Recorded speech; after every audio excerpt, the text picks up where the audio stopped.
Фондовый рынок на хаях, а биткоин все трется по 200 скользящей. Если вы думаете, что это обычная медвежка, то нет. И в этом видео расскажу, почему ФРС выгодно держать крипту в узде. Смотри до конца. Как вы видите, у нас есть 200 скользящая. 200 скользящая, это, скажем так, средняя цена за последние 200 свечей. И она показывает наш текущий тренд, текущий тренд.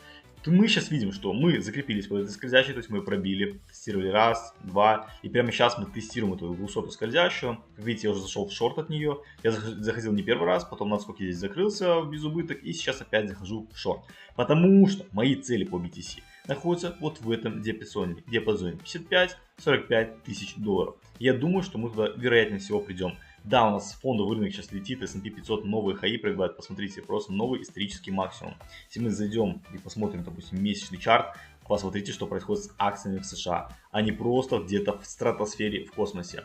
И еще я бы хотел в этом видео разыграть подписки, 3 подписки в мое закрытое сообщество в Телеграме, которое я вам обещал сделать. Смотрите, я в прошлом видосике выкладывал видео здесь вот про тоже рынок криптовалют, делали обзор. И там я рассказал, что я думаю по крипте. И сказал, что те, кто выполнит форму, определенную форму, которая была в этом видео, они получат доступ в мое скрытое сообщество. Отлично, заходим сюда. Так вот, я выписал всех участников, кто заполнил эту форму. Большое вам спасибо, что поучаствовали в вопросе. Это очень важно для меня. Все эти участники здесь. И просто попрошу ChatGPT рандомно выбрать 3 победителей. Погнали. Отправляем. И смотрим, кто же у нас победил и получил доступ. 2 человека, вот эти 3 точнее человека, получили доступ. Обязательно им отпишу. Также вы тоже можете мне написать. То есть прямо на видосе все вот сделал. Пожалуйста, смотрите. Вот эти победители получили доступ на 3 месяца в мое закрытое сообщество. Следите за другими обновлениями, подписывайтесь, чтобы не пропускать такие же всякие прикольные штучки. Поэтому едем дальше. Возвращаемся к нашему биточку. И мы видим, опять же, что мы закрепились под этой скользящей. Опять же, это не табу. Скользящая, она показывает текущий тренд. Мы видим, что текущий тренд у нас нисходящий. Да, цена часто от него реагирует. Не 100% от скользящей, но вот от этой зоны она реагирует. Здесь реагировала. И прямо сейчас мы тремся в этой зоне. Мы можем локально пробить ее, пробить локально, и потом все равно уйти вниз. То есть это не табу. Вот видите, как здесь. Мы находились в бычьем тренде. Да, мы ушли под скользящую, какое-то время торговались, это дневной график, то есть это много дней мы торговались под ней, и потом все равно вышли вверх. Поэтому это лишь просто один из показателей, на который можно опираться, который нам показывает текущий тренд. Но только опираться на скользящую не стоит. Опять же, если вы заходите и торгуете на фьючах, допустим, как я зашел в сделку, то вы должны использовать стопы и контролировать свои риски, чтобы не потерять все деньги. Тем временем же, опять же, на бычьем рынке, на фондовом рынке у нас бычара просто. Бык летит в стратосферу какую-то. 7500 индекс достигал, S&P 500. Это просто какие-то космические цифры, которых никогда еще не было. И давайте же разберемся, почему у нас фондовый рынок летит, а крипта у нас не летит. Во-первых, это фокус. Сейчас фокус на технологические компании в сфере AI и РВА, токенизация активов. Поэтому такие компании в основном у нас находятся на фондовом рынке. И люди, у которых большой капитал, они в основном инвестируют в фондовый рынок, потому что крипта очень маленький рынок. У нас есть биткоин и эфириум, которые могут большой капитал в принципе поглотить. И все. Все остальные альткоины, они не смогут поглощать такие объемы, которые торгуются на фондовом рынке. Поэтому сейчас у нас фокус просто людей, внимание на фондовый рынок. Потому что там сейчас идет ралли на акциях. Поэтому именно туда направлен фокус. И крипта у нас не догоняет. То есть у нас фондовый рынок летит, а крипта у нас падает. И это абсолютно нормальное явление. Просто фокус людей смещен на фондовый рынок. И все. Как бы в этом нет никакого-то там суперсекрета. Помимо этого, глобальная масса М2, то есть глобальное количество денег в мире продолжает расти. И оно будет расти, потому что деньги печатаются, обесцениваются. Поэтому глобальная ликвидность, она в принципе на дистанции постоянно растет. Соответственно, и акции, всякие вот драгоценные металлы, что-то вот, что имеет какое-то ограниченное количество, либо какую-то ценность, оно будет всегда расти. Эти как-то активы всегда будут расти на дистанции, хорошие активы.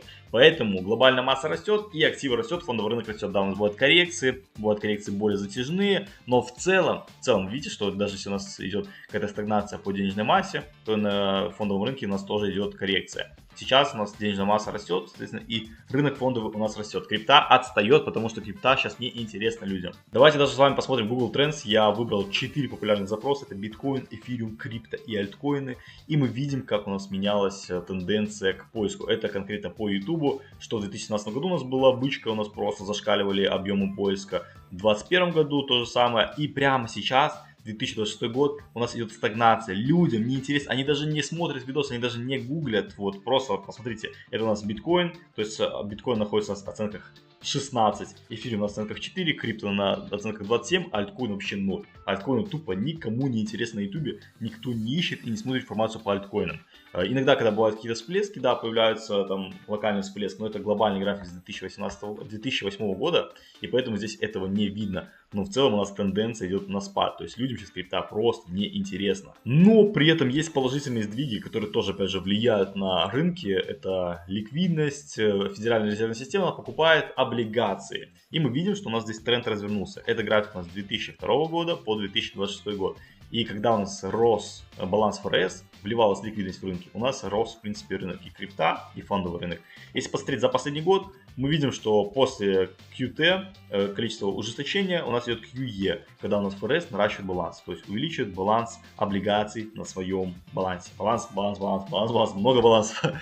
Вот. И это положительно влияет на рынки, потому что ликвидность заливается. Да, небольшими темпами, но все-таки ликвидность растет в системе. И на ставку также снизили, что тоже положительно влияет на рынки. И на долгосрочной дистанции это покажет хорошие результаты.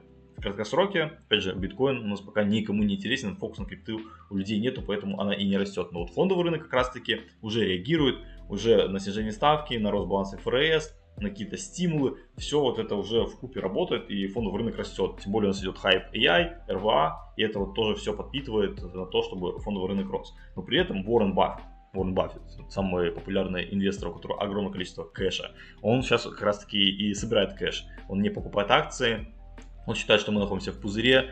Также Майкл Бьюри, тоже один из чуваков, который предугадал крах рынка в прошлом. Сейчас тоже максимально шортит рынок. Это, конечно, вообще crazy чувак. То есть рынок у нас просто обновляет хаи, он это все шортит.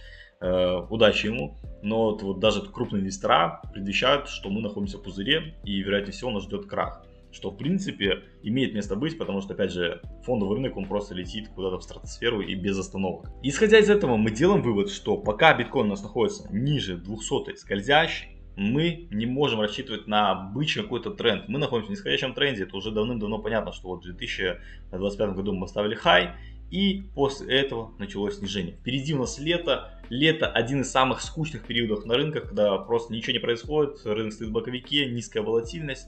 Поэтому я лично этим летом ничего не ожидаю. Кто-то говорит, так посмотри, прошлым летом мы же росли. Но это исключение. В основном летом у нас рынок находится в стагнации и ничего интересного не происходит. Как бы люди отдыхают, мало торгуют, поэтому и как бы волатильности у нас особо нету. Поэтому, опять же, мои цели долгосрочно по BTC находятся здесь, в этом диапазоне. Я буду там активно откупать. Если мы не достигнем этих целей, а будем расти с текущих, отлично. У меня есть биткоин, у меня есть альткоины. И как бы альткоины так уже уничтожены, находятся просто на днище. Точно так же находится под своими 200-ми скользящими, что показывает нам текущий тренд. Вот, видите, все просто, большинство альткоинов, да, Hyperliquid, конечно, исключение, но большинство альткоинов находится под своими 200-ми скользящими. То есть мы уже находимся на самом дне, да, можем еще какое-то дно пилить, там находиться в стагнации, но в целом люди уже вышли из альткоина в большинстве своем. И маркетмейкеру не составит труда помпануть. Но сейчас нет в этом смысла, у людей нет фокуса на крипту. То есть смысл какую-то пампить монету одну, вот как тон, да, тон пропампили. А какой смысл? Людям не интересно, какой смысл, вот пропампили, все, люди не подхватывают даже, вот идет дальше коррекция, люди не подхватили этот рост. То есть пока нет фокуса на рынке крипты, нет смысла пампить какие-то токены, потому что этот памп, ты просто сжигаешь деньги, пропампил, но люди не поддерживают, потому что им крипта не интересна. Когда вернется фокус в крипту у людей, опять же, когда это будет, никто не знает, абсолютно никто не может это знать, предугадать, когда люди снова начнут инвестировать в крипту, интересоваться криптой. Это просто тренд, у нас есть нисходящий тренд, есть восходящий тренд. Сейчас мы находимся в нисходящем тренде, и рано или поздно этот тренд закончится. Когда? Никто не знает. Поэтому те, кто покупают в долгосрок, на дистанцию, по DC, постепенно, они всегда будут в плюсе, потому что они формируют свою среднюю точку входа. И потом, когда рынок разворачивается, у них уже набрана позиция, и они находятся в плюсе, сидят, шикуют на Мальдивах где-нибудь, попивают коктейльчики. Поэтому я придерживаюсь стратегии DCA, покупать постепенно. И не рассчитывать на какие-то там, вот там сейчас Трамп что-то скажет, там все, откроет пролив и у нас рынок полетит. Нет, такого не будет, к сожалению. У нас даже если пролив откроет, вряд ли рынок полетит, да, нефть может упадет, но рынок вряд ли полетит. Также в своем телеграм-канале публикую актуальную информацию по криптовалюте, поэтому подпишитесь, ссылка находится в описании. У нас еще принимается закон Clarity Act касательно регулирования стейблкоинов на рынке США, там и банки участвуют, и криптокомпании. И уже этот закон продвигается постепенно. И когда его одобрят, это будет один из очень громких зеленых флагов для крипты, на котором мы, кстати, можем вырасти. Потому что уже будет понятная регуляция, банки согласовали, криптокомпании согласовали, правительство согласовало. Все, у нас есть понятная регуляция в крипте, в одной из самых сильных экономик мира, США. И это может позитивно как раз таки отыграть. И люди начнут наконец-таки делать свой, фокусироваться на крипте, инвестировать в крипту, потому что уже будет понятная регуляция. И это как раз таки может способствовать росту. Но пока что это все в процессе, это еще делается. То есть окончательный закон еще не приняли. Он пока только проходит разные там проверки, сенаты, банки и прочее. Поэтому, возможно, Clarity Act нам покажет как раз таки зеленые елдаки на рынке. Но пока что мы наблюдаем, как это все происходит. Буду держать вас в курсе последних событий на криптовалюте. Скоро поеду на конференцию в Варшаву, точнее вот на этих выходных уже поеду на конференцию в Варшаву. Тоже, возможно, посниму контентик, какие-нибудь видосики интересные. Поэтому обязательно подписывайся, чтобы не пропускать топовый контент. Делись видео с друзьями, а мы с вами увидимся в следующих роликах. Всем пока!